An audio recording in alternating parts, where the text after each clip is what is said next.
Hi, so this is going to walk you through the steps, the next unit or the next part of our unit on money management. So you're going to be developing a budget of maybe a typical middle schooler, and you're going to create a spending plan and go through it step by step. So we're going to give you a calendar of events, and you're going to note that it lists information for each day and events for each day of the month. You're going to develop a plan of action for the entire month. So you're going to choose how to spend money, choose what you will do to earn money, decide between two options on each day that you have two choices of. So you must choose one of the activities.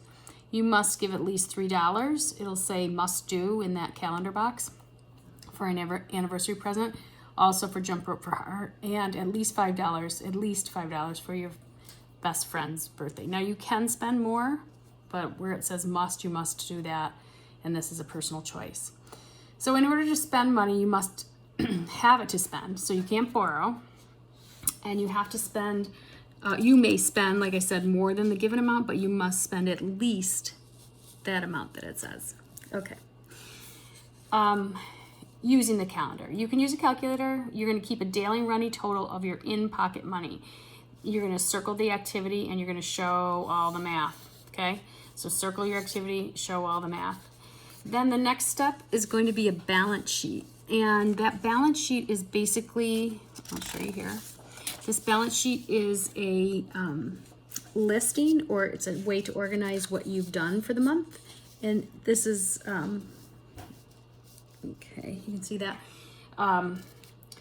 Column has a negative, so it lists the activity you spent money on, lists the activity you earned money.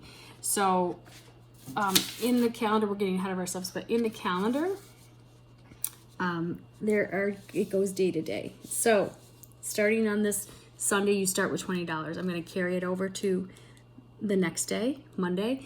Now on Tuesday, you can choose between making dinner at home or going to Panera. So I chose Panera, which I'm going to take $8 away from the 20 and get 12.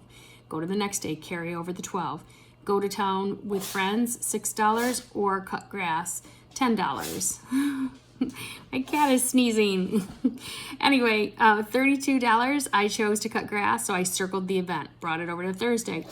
Bring this over to Friday, and I have $32 going into Friday, but I have to go to fun night, and it's going to cost $3. So I'm going to take that away from 32 and get 29, and so on. Carry it over. I chose to go swimming. It cost me $4.50 to go to the town pool, and I'm going to deduct that, and I get 24. Now you come over here, and this is optional, so you can choose not to do it. So if you chose not to do it, then you're going to take $24.50 here, and you're going to minus that 9 out, and you keep going and keep going. So here's a must spend. You have a choice. You have a choice. You have a choice. And if you notice now, once you get to the end, this last day of the month, so you're going this way, okay, week by week. This last day of the month, that total is going to be what you have left over in your pocket, right? That's going to be your pocket money, but there's a catch.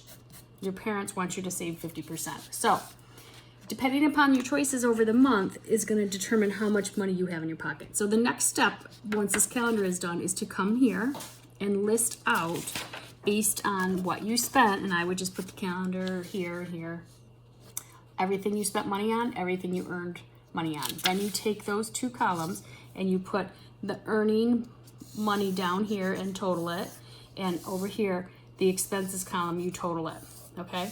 It's asking you for your total earnings, which this number would be carried down to here, and it's asking for your total expenses, that would be carried down to there. Then you're going to subtract your expenses from your earnings. Hopefully this one is less than this one, and that this total, the total remaining should, because this is just basically taking this information and transferring it to your register or your balance sheet, this total remaining, subtracting expenses from earnings, should add up to this number on the last day of your calendar, because you did all the math, okay? Your parents want you to save at least 50% at the end of the month, so you'll have this number and put 50% into your savings, and this number is the number that you will have to start a fresh new calendar, okay? So in the lesson, You will have all these worksheets. You'll have hard copies of these.